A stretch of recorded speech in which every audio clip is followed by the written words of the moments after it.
ఇప్పుడు దొరుకుతుందిరా నీకు మనశ్శాంతి. బతికినంత కాలం మనశ్శాంతి కోసం ఆరాటపడతావు, దానికోసం 3 దారులు ఎంచుకుంటావు: ఆకలి, ఆనందం, ప్రేమ. ఆకలంటే నువ్వు డబ్బు అనుకున్నావు, జీవితాంతం డబ్బు కోసం పరిగెత్తుతూ నీ ఆనందాన్ని మర్చిపోయావయ్యా.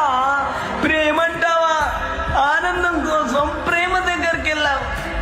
ఇప్పుడు చూసావా, నీ ప్రేమే నువ్వు సంపాదించిన డబ్బు కోసం కొట్టుకు చూస్తుంది.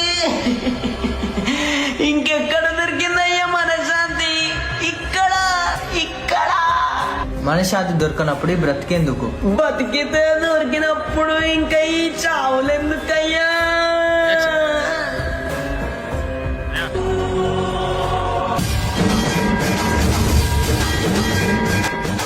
మిత్రమా, అటెక్కడికి?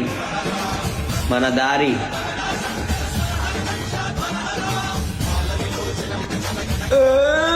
మనిషి